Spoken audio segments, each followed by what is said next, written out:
Image via Instagram. Last Saturday, Inge, Perkins and Hayden Kennedy were 6 miles into a backcountry skiing hike up to the top of Imge Peak, a mountain in Montana's Madison Range, when they triggered an avalanche. The slide was 300 feet long and 150 feet wide at a depth of 1 to 2 feet, and both Perkins and Kennedy were swept up in the wall of onrushing snow and taken to the bottom of the slope. Kennedy was partially buried, and he dislodged himself from the snow and tried to find Perkins, who was fully buried. She had an avalanche beacon, but it's not clear whether or not it was turned on. After fruitlessly searching for her, Kennedy hiked out of the area to find help. But he never called 911, and authorities only found Perkins' body after Kennedy committed suicide and left a detailed note telling them where she could be found. He was 27 years old, and she was 23. Perkins and Kennedy were each renowned climbers, and Perkins was also an accomplished skier. The couple was living in Bozeman, which is where Perkins grew up and won accolades for her backcountry skiing and climbing skills. She was a professional climber with prominent sponsorships and a series of tricky climbs under her belt, including the second descent of a 5.14 sport climbing problem, Vesper, at the Fins in Montana. The same week she crushed Vesper, she also finished a 20-mile backcountry skiing traverse with 13,000 feet of vertical gain. Perkins was finishing a bachelor's degree in mathematics and education, while Kennedy was in Bozeman working on his EMT certification. Kennedy has long been regarded as one of the best climbers in the world, and in 2014, Elevation Outdoors said he may be the best young climber on the planet. He was born into a climbing family. His mother ran the 5 Point Adventure Film Festival and his father edited Climbing magazine for 30 years, and he was cruising through 5.14 sport routes as a 16-year-old, which is part of why he became a full-time adventure athlete after finishing high school.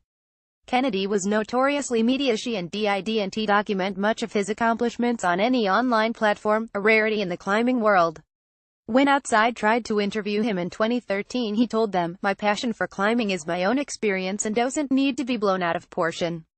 He didn't really need to blow anything out of proportion, as the bare physical specs of his historic ascents are inspiring enough. In 2012 alone, Kennedy charted a new route up the east face of K7 as well as another fresh route on the south face of the Bantham-Brak, 2 peaks over 22,700 feet near K2 in Pakistan's imposing Karakoram range. Bantham-Brak is famously difficult, and 24 years passed between the first descent and the second. He has plenty of other first ascents, although his most prominent piece of climbing was an act of removal. In 2012, Kennedy and Jason Kruk climbed up the compressor route on Cerro Torre, an iconic spire on the border of Chile and Argentina. On their way down, they removed 125 bolts from the mountain, bolts that controversial Italian climber Cesare Maestri used in his 1970 ascent of the tower. Maestri claimed to have climbed the tower in 1959, although later ascents cast doubt on his claim, and he only vaulted up the mountain in 1970 because he drilled some 400 bolts into the rock and used them as a ladder. In a 1971 essay entitled "The Murder of the Impossible," legendary explorer Reinhold Messner admonished Maestri for cheating, rhetorically asking who has polluted the pure spring of mountaineering. Kennedy and Kruk's removal of the bolts was an attempt to reclaim that pure spring. They noted that climbers had to use bolts, just not so many that they erased any of the uncertainty or difficulty of climbing. There had been a lot of talk over the years about chopping the compressor bolts. Undoubtedly, it is a lot easier to talk about it than to actually do it and deal with the consequences. After a lengthy introspection on the summit, we knew the act needed to be initiated by one party, without consensus. Reasonable use of bolts has been a long accepted practice in this mountain range. Often, steep blank granite would be followed without the sparing using of this type of protection. 5 bolts for 400 seemed like a pretty good trade to us. Our ultimate goal was respect for the mountain. The question that remains is why Maestri's actions were a complete atrocity. His use of bolts and heavy machinery was outrageous, even for the time. He stole his climb from the future. Both were arrested by Argentinian police and sked by certain swaths of the climbing press, but the Cerro Torre incident is a good window into the sort of person Kennedy seemed to be.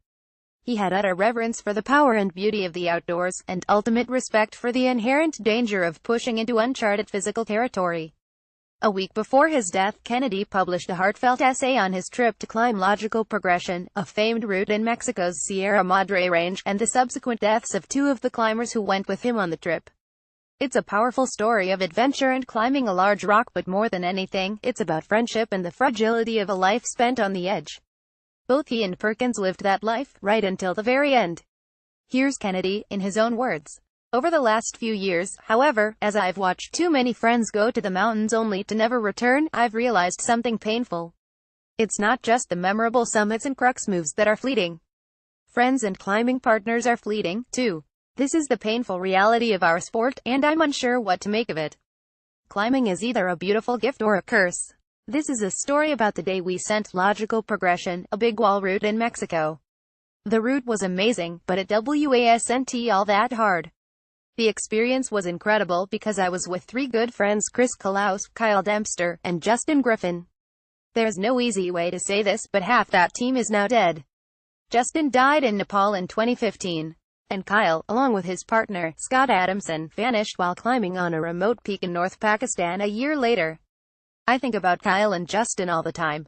Their absence from this world is felt by so many who are left in a wake of confusion, anger, and frustration. In many ways, I am still processing what has happened to my dear friends. Waves of sadness overwhelm me at times, making it hard to stand up or focus. At other times I am able to think only of the enchanting adventures, contemplative conversations, and the simple yet enriching moments we shared as friends. These pendulum shifts between various emotions will never go away, as I am starting to learn. I see both light and dark in climbing. Through this recognition, true learning begins, and a full awareness of the brevity of our time becomes clearer. It's difficult to accept the fact that we cannot control everything in life, yet we still try, and maybe our path changes to something totally unexpected. I am still in the process of finding my own path, and I'd be lying if I said these deaths haven't affected its direction. How does climbing fit into real life if we only take the surface-level experience, endlessly chasing the next hardest project, the next most futuristic alpine objective? Then, in my opinion, climbing becomes too much of a selfish pursuit. Maybe the most genuine aspects of any tale are the sputterings and the silences, the acknowledgments of failure, the glimmerings in the dark.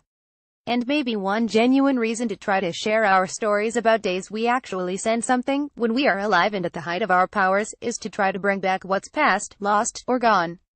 Perhaps by doing so, we might find some light illuminating a new way forward.